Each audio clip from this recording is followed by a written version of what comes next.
It is Top 5 Tuesday, and today I'm going to try my best not to be a homer. I'm going to try my best not to be a Philly hater. I'm going to give you the best I got on offenses and on defenses in the NFL, and most importantly, we're going to try our best to use the sound at some point. Duval. Love that. Love that. It's Top 5 Tuesday on the 323, folks. Let's get it. 5, 4, 3, 2, 1. This is the 323's Top 5. Oh shit. Here we go again. I mean, you didn't hear any over that theme, so if you didn't hear it, I didn't hear it. Folks, welcome to the 323. I'm your host, Reid Murphy, here with another Top 5 Tuesday. On the show, as we get prepared for the NFL season, we're going to be giving you top fives on everything that we can to prep the NFL. And been studying, been doing research, addicted to this drug that we call football. And we'll be giving you things like the top 5 quarterbacks, the top 5 non-quarterbacks, the top 5 breakout candidates, the top 5 offseason moves made, and all these things to go along with the fun top 5s that we have on the 323 Network, TikTok, and Instagram. Of course, you can find those at 323Reid, at 323REID on all social media.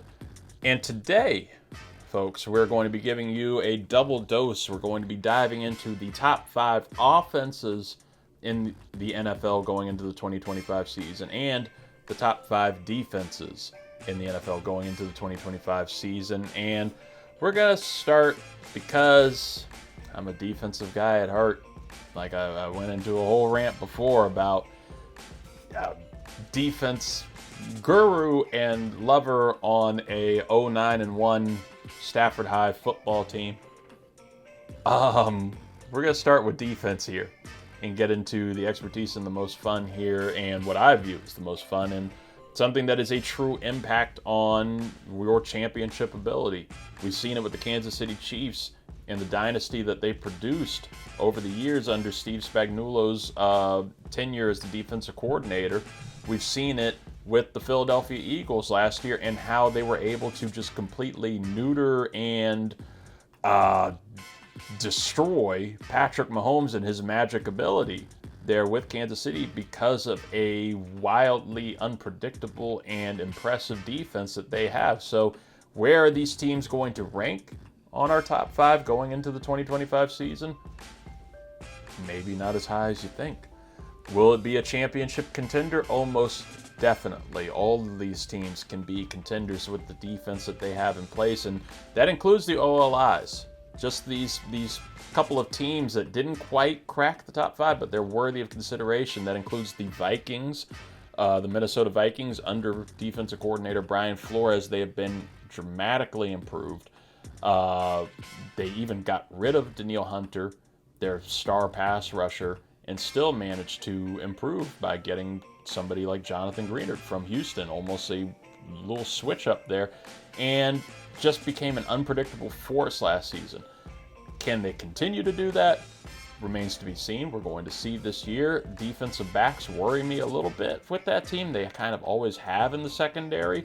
But I still like the Vikings as just this kind of wild card threat. The same goes for the Green Bay Packers. I loved what they did last year under their new DC, but still just worry about the same general thing with defenses. If the offense isn't producing as well as they should, the defense is going to suffer a little bit for it, and it can only hold for so long.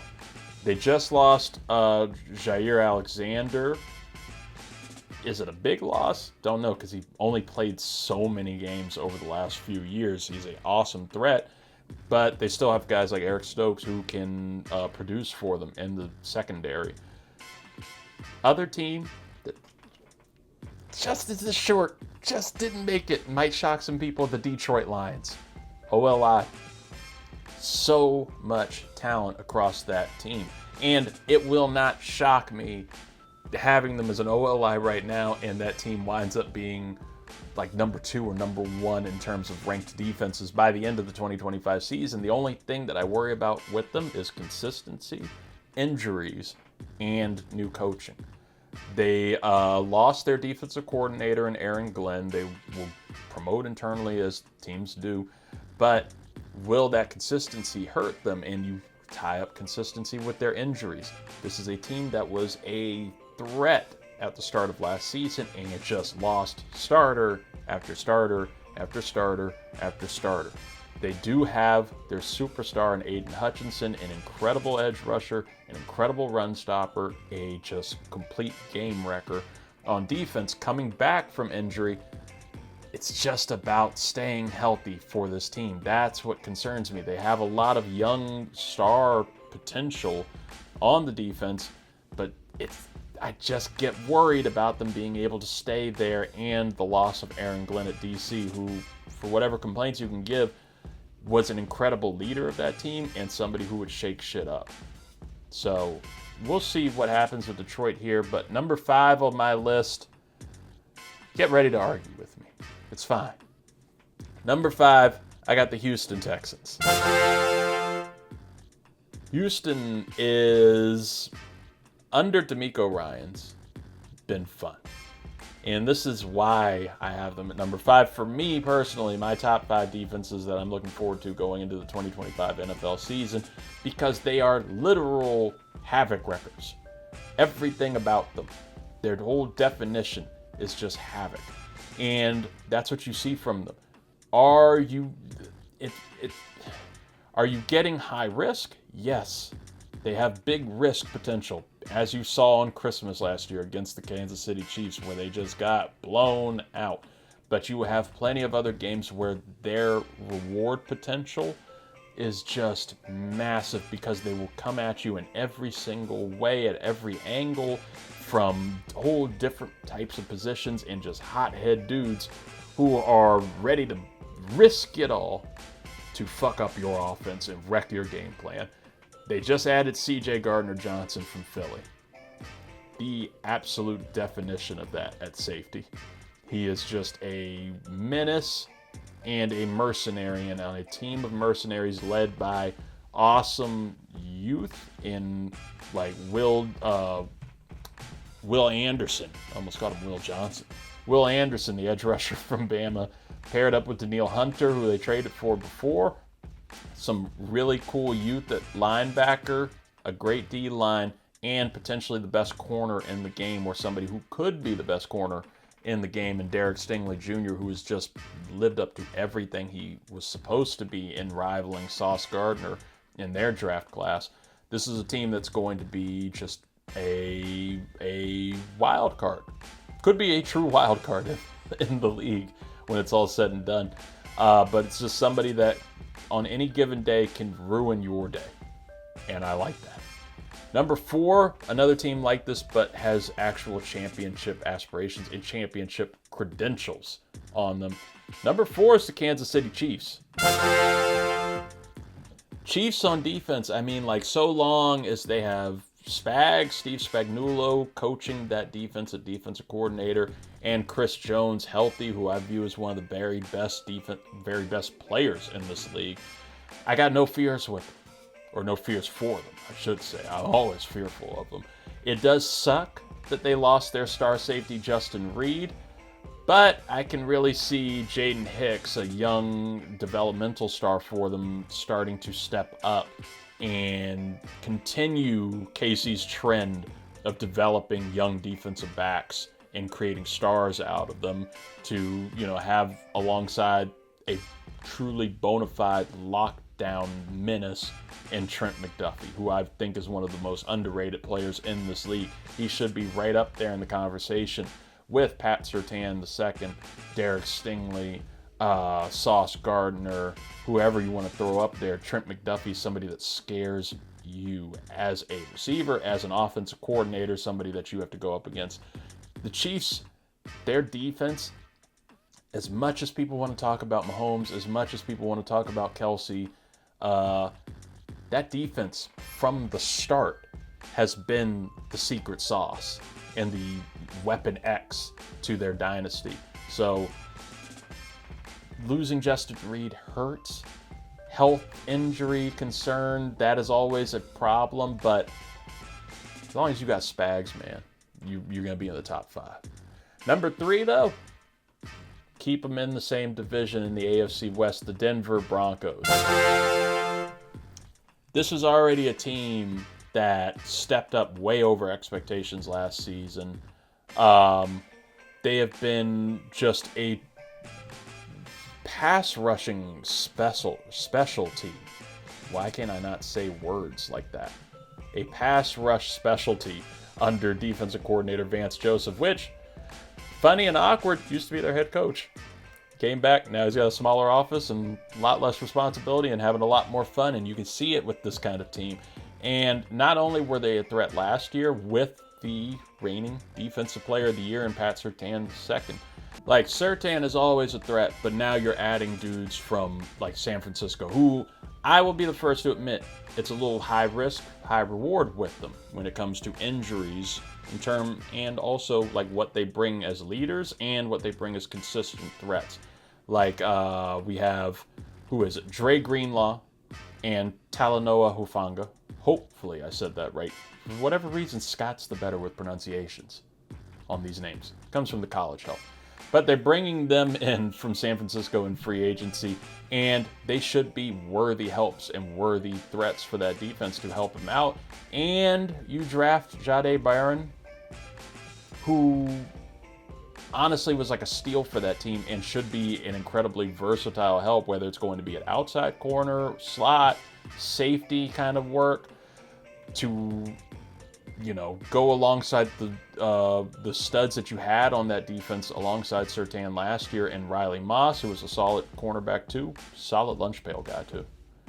And Brandon Jones, who was a stud safety and a breakout last year. And like I said, this trench that they've got in an incredibly deep defensive line led by DJ Jones, who they got to re-sign. And it's a defensive line that saw 6 different players record at least 5 sacks. What are you supposed to do against them? They are just going to be a fun defense. They're going to be a threat. They could be the team that knocks Kansas City off of their mantle a little bit. And I'm just looking forward to seeing what Vance Joseph does with them, especially as a guy who could be their Spags, somebody who's happy being a defensive coordinator now. Gonna be fun to watch. Number 2, team that's not as fun to watch for me. Honestly, they're just not fun for me. I don't like them. It's the Philadelphia Eagles. I hate them. I'll go on the record. I hate them. I hate the Eagles because they're so damn good. And they've just gotten better and better, and GM Howie Roseman has just helped them grow more and more, just all the right ways. They even lost some veterans this past offseason, like Darius Slay, CJ Gardner-Johnson, who not too big of a loss. Brandon Graham was a great leadership presence, but he's, 60 at this point. Only major losses for me from Philly are Josh Sweat, who's an ace pass rusher, and Milton Williams, who is an awesome defensive tackle and an interior lineman, which would suck for most teams, but it isn't too much of a loss when you have so many young stars with huge potential and huge chances to still develop, like Nolan Smith and Kobe Dean and bona fide superstars on your defensive line, and Jalen Carter and Jordan Davis. You got defensive backs like Quinyon Mitchell, a couple of gritty lunch pail guys in Cooper DeJean and Reid Blankenship, who are on your defensive back. White guys. Gotta love them. And extended Zach Bond at linebacker. And then you draft Bama's Jahad Campbell, who is one of my favorite players coming to this draft and favorite defensive studs, somebody I was hoping Washington would get. What are you supposed to do against them? They're going to hurt you. They're going to hurt my baby boy. protect Jaden at all costs. Keep him away from Philly, but we got to play him twice a year, and that's the kind of defense that I'm scared of, and the type of defense that is going to give championship offenses like Patrick Mahomes and the Chiefs fits in the Super Bowl when it comes time to face them. We saw it in the playoffs. Perfect example was against the LA Rams in the, I believe, divisional round of the playoffs, where what the hell is Matt Stafford and the Rams supposed to do when you have a drive that could have been potentially leading to overtime between the Rams and the Eagles, that Jalen Carter, interior lineman, just decides to take over? You could not do anything to stop him. And that would go game to game to game over who's going to take over on that defense. That's what you dream of. It's what you dream of, yet they're still not number one. They're still not number one because at number one, I have the Baltimore Ravens. Baltimore Ravens are just consistently one of the scary defenses in the NFL, and got a new defensive coordinator last year in Zach Orr, and it's something that we saw before under Mike Macdonald at defensive coordinator, where things started out sketchy at the beginning of the season. It was a team that could be beat. The Raiders beat them. And we're just having fits on defense, having mismatches, everything wasn't in order, and as the season went on, you started to see everything come into place. You started to see all the players start to mesh, all their stars start to really, shine. Where's that tinkle? That's Marlon Humphrey running across your secondary. And this is a defense that just got better and better as the season went, and into the postseason became a legitimate threat. Now, as they tend to do, they continue to just sneak away and stow away guys and, underrated stars and just drops in the draft. They managed to add Georgia's Malachi Starks, a beast at safety, and Marshall's Mike Green, a little bit of controversy, but should be an awesome pass rush threat for them. It feels unfair. And then they just pick up Jair Alexander and Chidobe Awuzie as depth in the secondary for Marlon Humphrey and somebody who I believe is going to be one of the rising best young stars in this league, Nate Wiggins, who was already a great threat in a young secondary last year. This is a defense that stays consistent. This is a defense that is growing and getting better and developing, and I think will be truly a downright menace, game-wrecking, championship-building unit from the start to the end of the season. That's your top 5 defenses going into the 2025 NFL season. Again, Ravens at 1, Eagles 2, Broncos 3, Chiefs at 4, and Texans at 5. When we come back from the whoosh, we will be giving you your top 5 offenses going into the 2025 NFL season. Stay with us, folks. Yes, folks, we are back, and it's the top 5 offenses in the NFL. Now, that's the meat and potatoes, as we like to say here. The meat and potatoes going into the league year of 2025, and this is where all your stars are and where a lot of controversy can happen on this list, right? I went back and forth on a lot of placements here, especially just trying to get into the top 5, like OLIs. The honorable mentions here, outside looking in. I got the Kansas City Chiefs, man. They didn't make the top 5 on this thing. That's Patrick Mahomes and a skinny Travis Kelce and maybe a fat Patrick Mahomes, according to some Kansas City radio hosts. Patrick Mahomes. They couldn't crack it for me just because, while it's close, should Rashee Rice return fully healthy and avoid major suspension going into this season, you pair him up with a breakout young receiver in Xavier Worthy, you got a true threat. I still don't love their run game, and O-line's a little dicey at times, hasn't been the best that it could be, so they can't quite make it on there. I think they're starting to fall off a little bit. Other teams are catching up, because as you're going to see through this list, it's hard to place. Rams are an OLI for me. I love.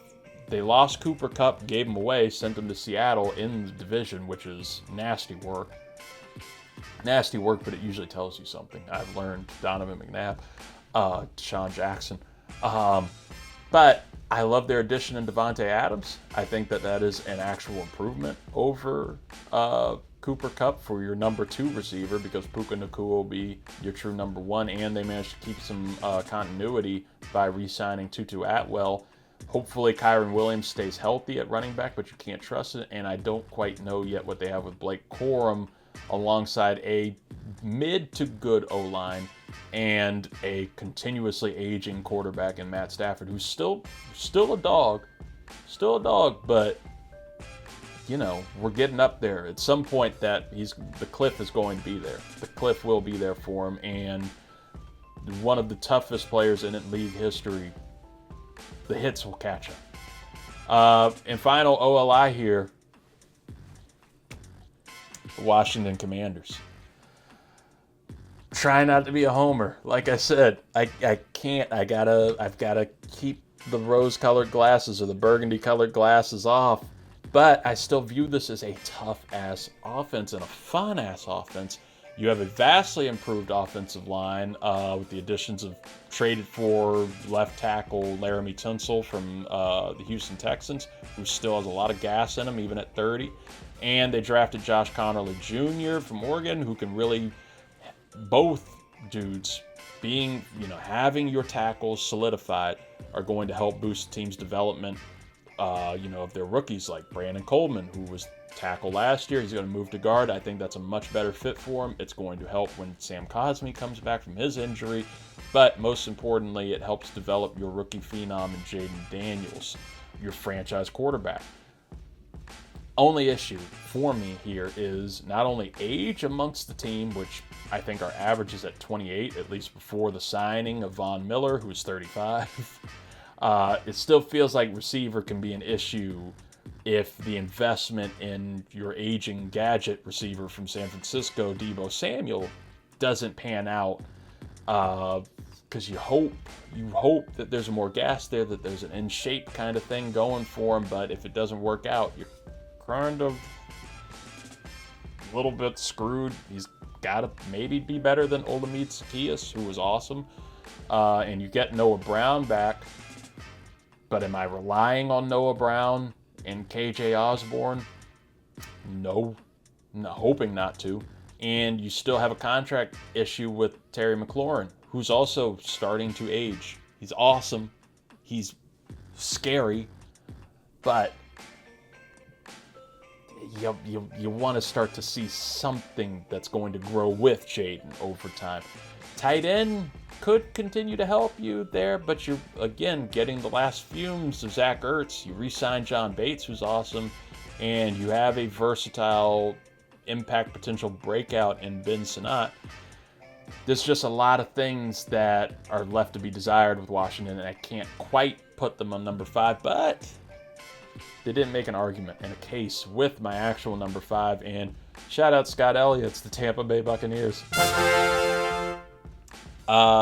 Baker Mayfield, dude, he's got the goods.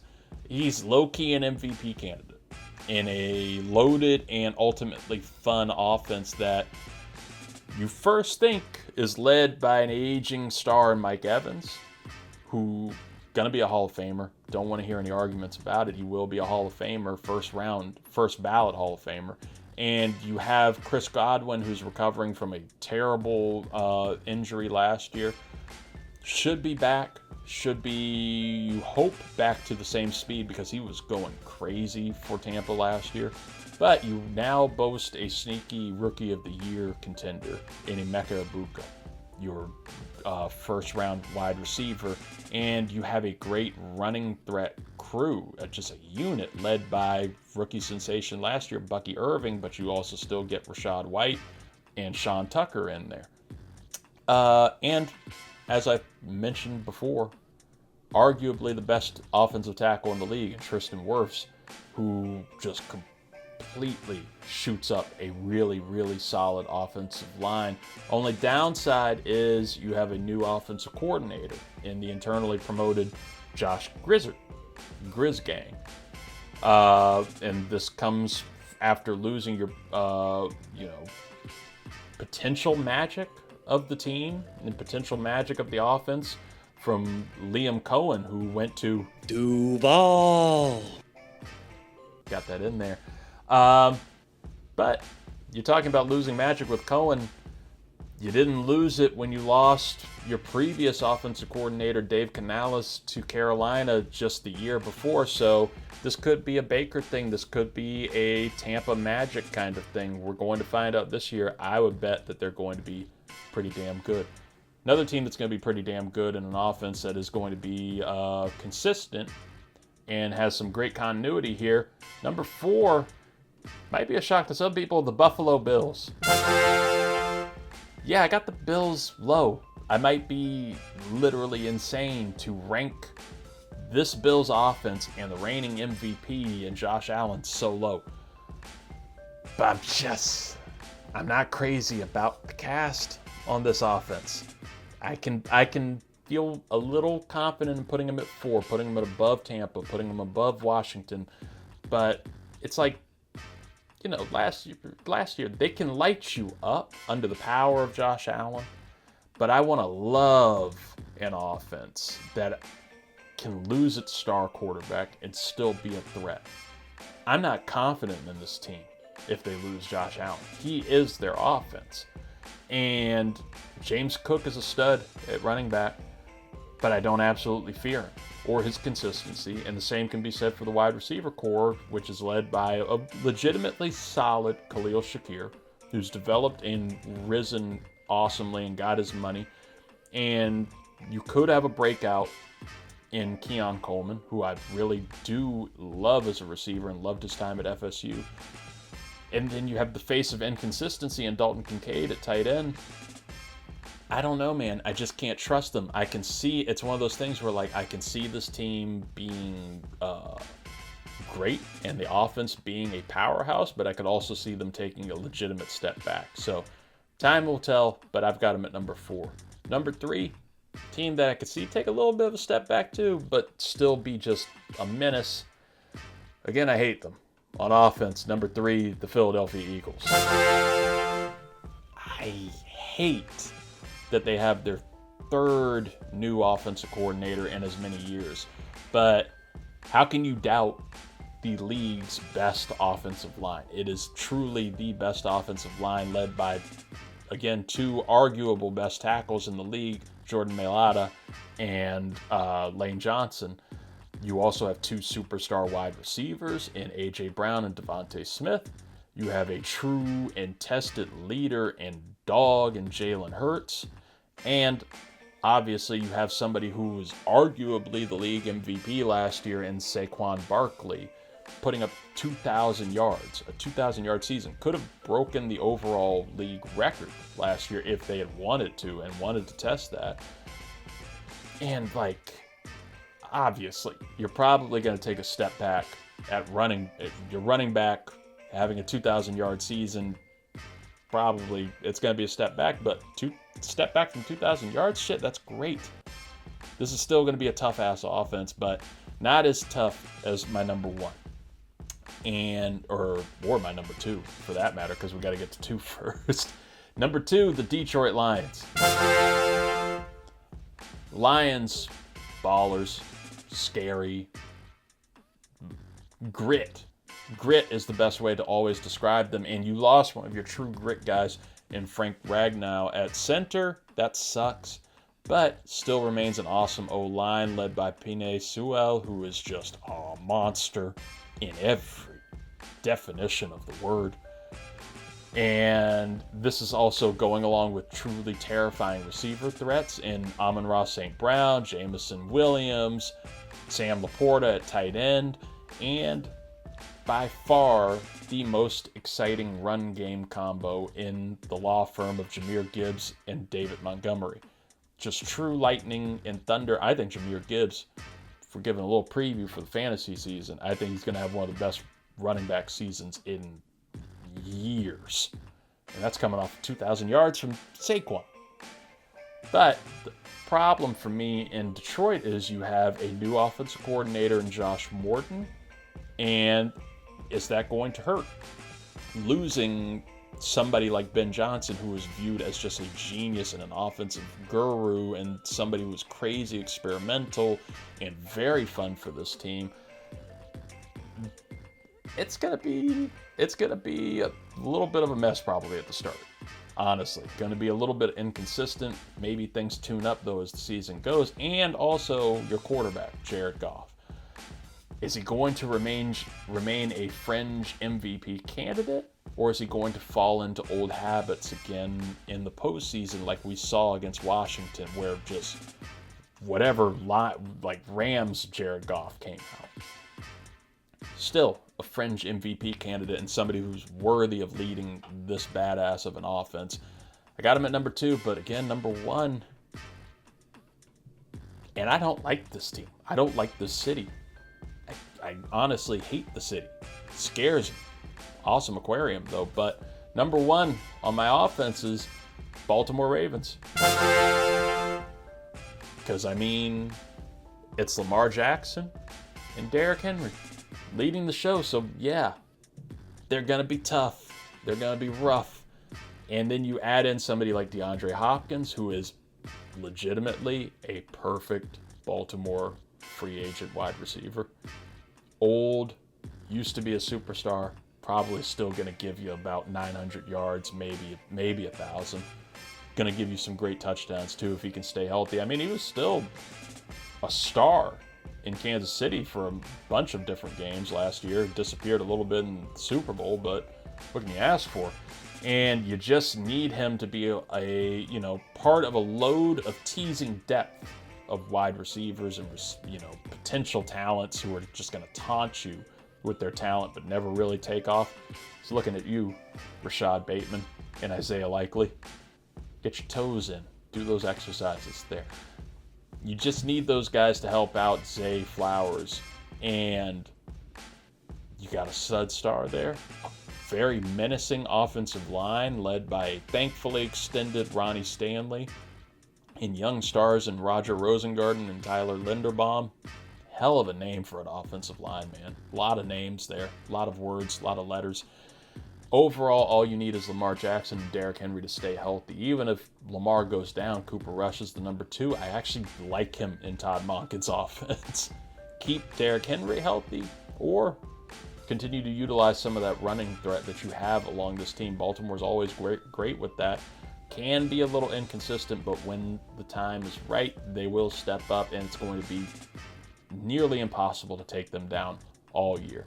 So, number 1 on offense, I have the Baltimore Ravens, 2, the Lions, 3, the Eagles, 4, the Bills, and 5, the Buccaneers. Let me know what I'm right or wrong about. Argue with me. That's what the comment section is for. Get toxic. Or go to @323 College Shame Day and tell Scott Elliott why the Bucs shouldn't be in the top 5 here. We're going to get you more top 5s as the Tuesdays come. As we get closer to the NFL season, subscribe to the 323 Network on YouTube. Follow the show on all of whatever platforms you use to listen to us, whether it's Apple, Spotify, whatever Jay-Z's app used to be. If that's still around, we can get on there. No Diddy. Follow us as we get closer to the NFL season. And, of course, all social media @323Reid, @323REID. Meantime, folks, we will see you next Tuesday for a little more of the NFL Top 5s. Stay safe, folks.